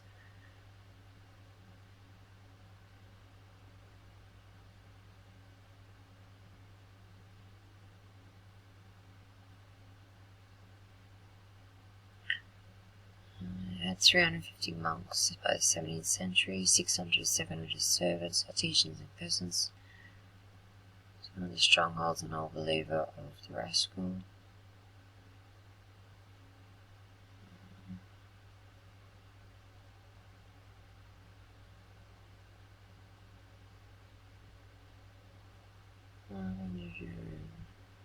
There's dozens of cannons and a strong garrison. So why would peaceful monks have a fortress and strong garrisons? Come on. The monastery succeeded a number of times in repelling attacks on the Livonian Order and the Swedes, 1571, 1582 and 1611. During the Crimean War, the Solovetsky Monastery was attacked by 3 British ships. After 9 hours of shelling on the 6th and 7th of July, 1855, the vessels left with nothing. Between the 16th and 20th century, the monastery was also a place of exile for opponents of the autocracy and centre of Christianization in the north of Russia. The monastery had a large library of manuscripts and books. The garden had exotic flora such as Tibetan wild roses, presented by a monk, a lama. After the Bolshevik Revolution and the Russian Civil War, Soviet authorities closed down the monastery and incorporated many of its buildings into a Solovki prison camp, one of the earliest forced labour camps of the Gulag during the 1920s and 30s. In the earliest years of the Soviet prison system, the Sovietsky Special Prison Camp was home to a large group of prison riders. The camp's main activity was logging, and most of the surrounding area had been deforested. The camp was closed. Before the Second World War, a naval cadet school was opened on the island. A small brotherhood of monks re-established activities in the monastery after the collapse of communism. Currently houses about 10 monks. The monastery has been recently extensively repaired but remains under reconstruction.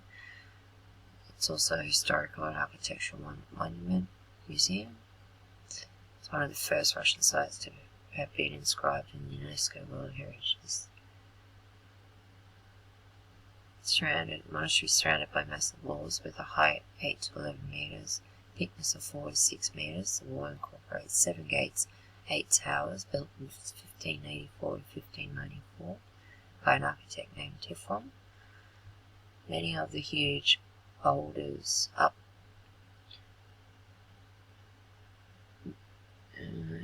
made mainly of huge boulders up to 5 metres in length. These are religious buildings on the monastery grounds, with the principal structures interconnected with roofed and arched passages.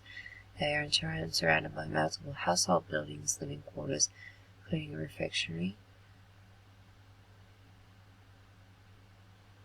a cathedral, a church, stone chambers, water mill, a bell tower, and the Church of Nicholas.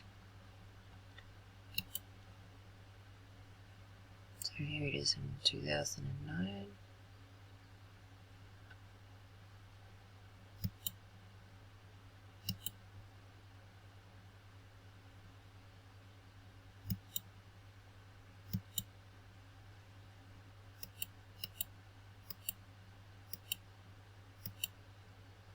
And here it is when it's getting bombarded by the English Navy.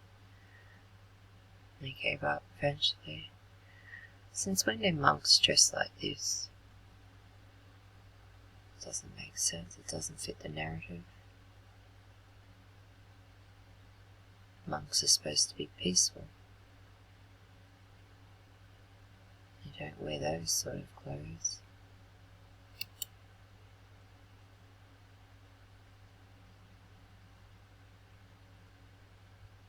Wow.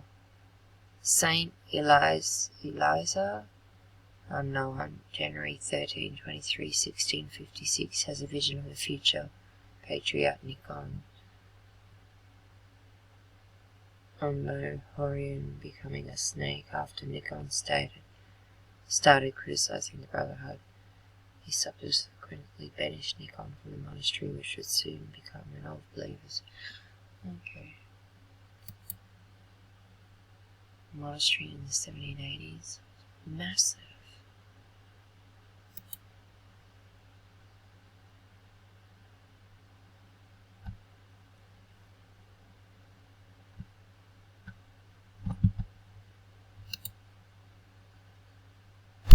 We got it here. I'm sorry about the quality of the picture. It won't allow me to get a newer one.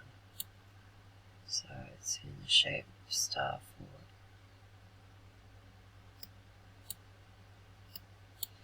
Several towers around it.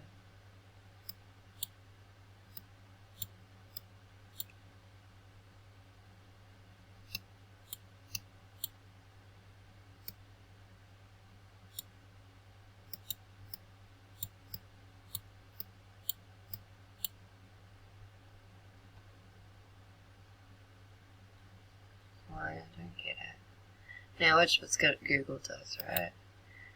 Oh, it was gonna work now. Well, before it wouldn't work. I apologize. Okay.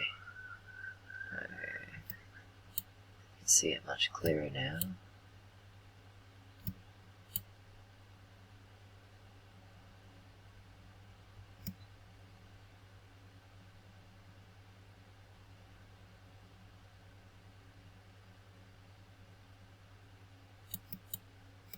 I wonder what these are.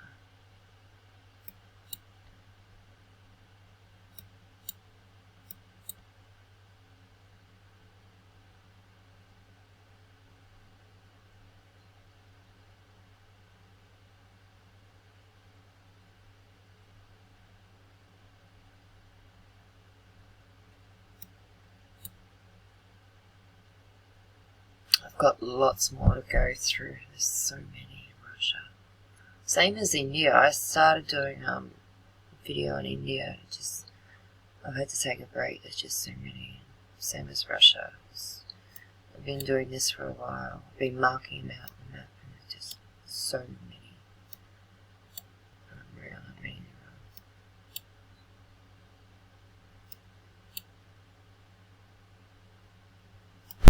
okay, we got the Korela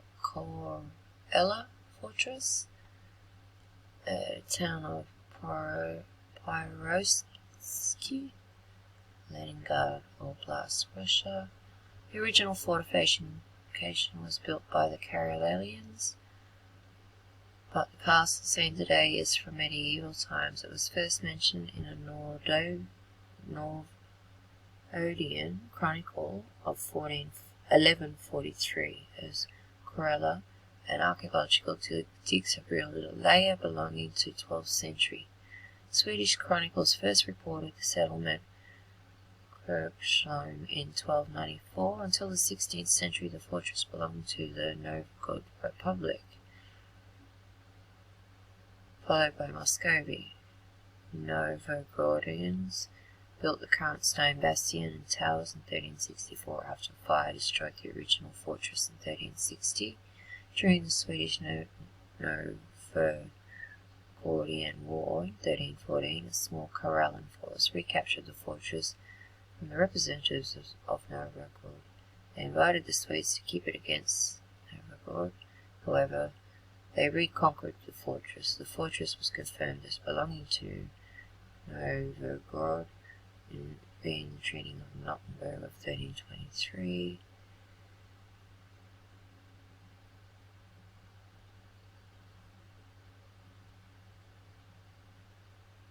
So it was given to the Duke of Lithuania in the 1330s, and was then inherited by his son.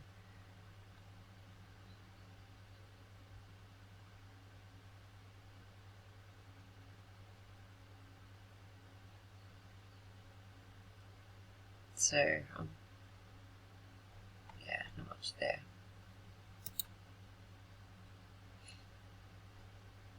It's antiquity. It's probably there since the 1100s. Not maybe the exact same one, but probably not. You know what I mean. It keeps popping up. I don't know why.